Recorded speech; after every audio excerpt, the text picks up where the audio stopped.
군사와 과학이 만난 운명의 씬과 전쟁사 속에서 미래 국방의 시그널을 찾는 밀리터리 S.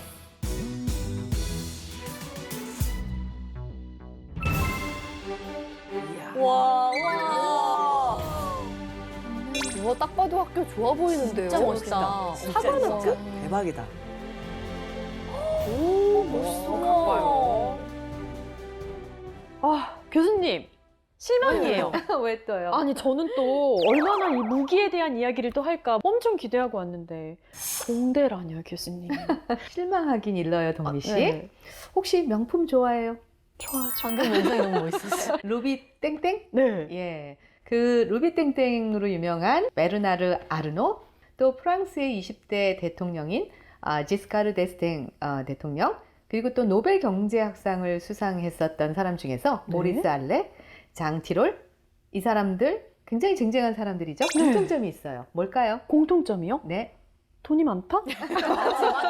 조금 더 생각해봐요. 혹시 이 사람들이 다 같은 학교를 나온 건가요? 네, 학연 동문들이에요. 동문이라고요? 프랑스의 자존심이라고 불리는데요. 네네. 명문 공대예요.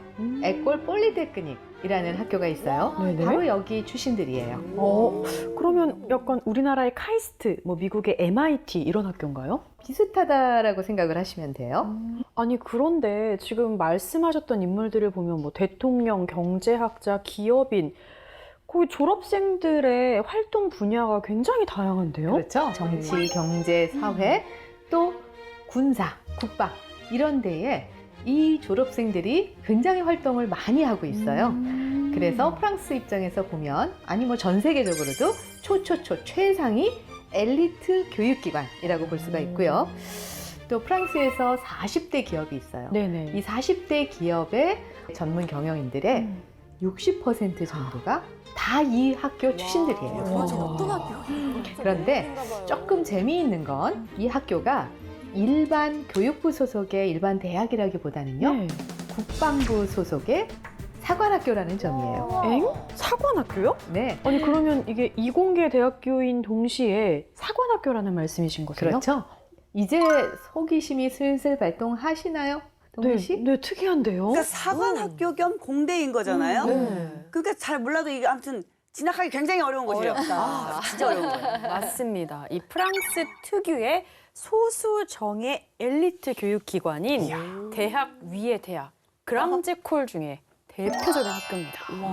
매년 400명에서 500명 정도만 선발을 하는데 입학 시험이 정말 어렵기로 정평이 났다고 합니다.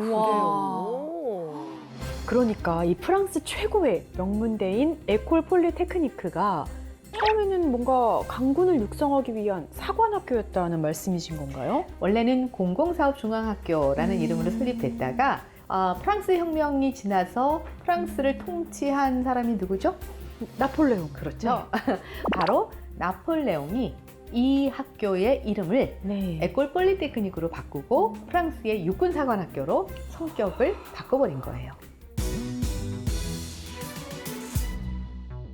이 시기 우리 왕정 체계가 무너지고 혁명기를 통해서 프랑스 공화국이 이제 탄생을 하죠. 네네. 굉장히 변혁의 시기였어요. 혼란의 시기이기도 하고, 대내적으로는 또 정치적으로 혼란하고, 대외적으로는 군주정 국가들하고 끊임없이 침략을 당하지 않기 위해서 전쟁을 해나보다 보니까 엄청나게 힘든 시기였어요. 네.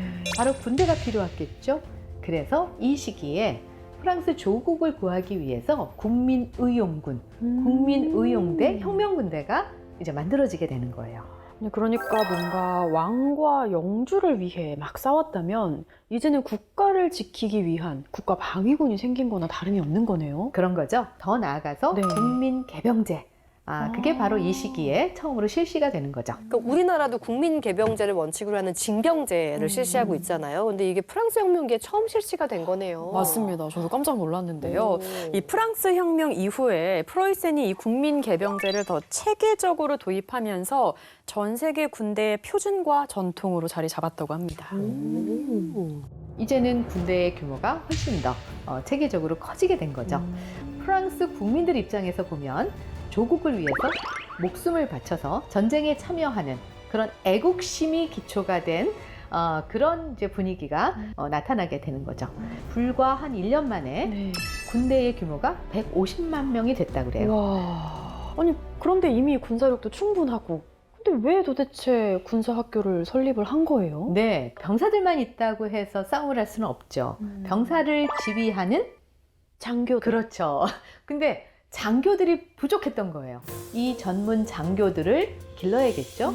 육성을 하고 또 전문적인 과학기술 교육을 시켜야 되겠죠.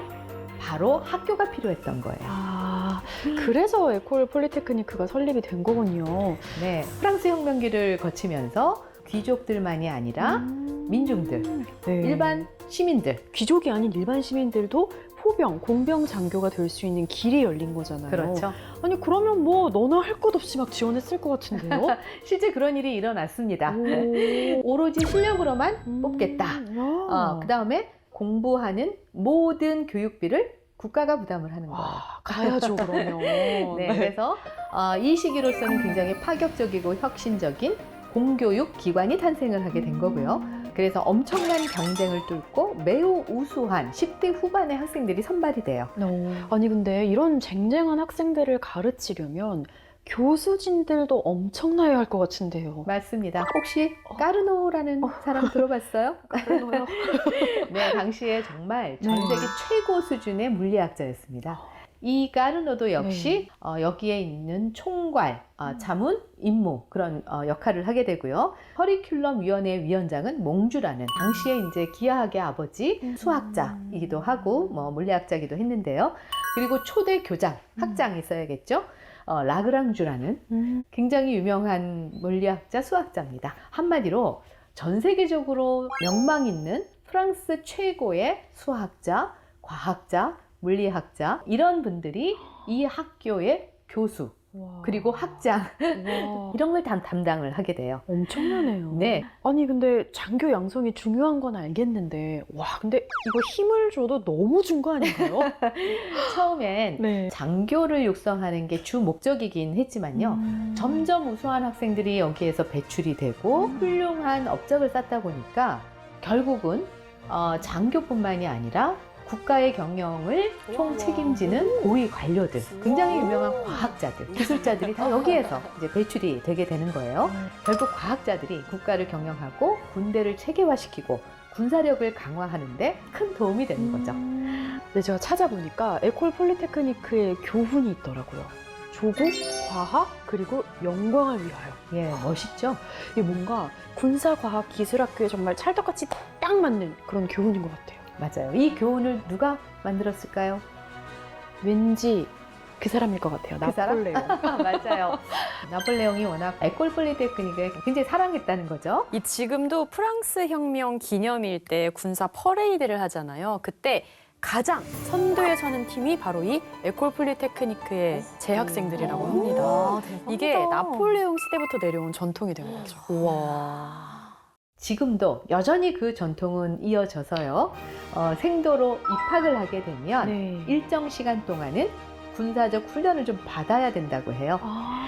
그리고 입학과 동시에 군의 공무원 자격을 얻게 돼요. 와, 공무원 신분? 엄청난데요? 네. 그리고 오히려 국가로부터 돈을 받아요. 학교를 다니는데 월급을 준다고요? 네. 프랑스가 얼마나 이공계 인력 그리고 또 군 인력 이런 인력을 중시하고 우대했는지를 네. 좀 알 수가 있겠죠. 맞습니다. 결국은 국가를 경영하는데 굉장히 인재가 중요하죠. 강한 군대를 갖는 것도 장교들이 훌륭을 해야 되고요. 이런 장교를 만드는 학교, 또 결국은 과학기술 엘리트를 만드는 학교가 거의 같은 뿌리에서 시작했다라는 게 굉장히 우리에게 시사점을 주죠. 네. 그래서 결국은 군대를 튼튼하게 하고 국방과학기술을 튼튼하게 하는 것이 그 나라의 전체적인 국력에 있어서도 네. 굉장히 중요한 일이다. 오늘도 이렇게 교수님 덕분에 국방 지식, 과학 지식 꽉꽉 채워갑니다. 네, 그럼 저희는 다음 주에도 더 알차고 재미있는 과학과 또 밀리터리 이야기를 들고 찾아오도록 하겠습니다. 다음 주에 만나요. 안녕.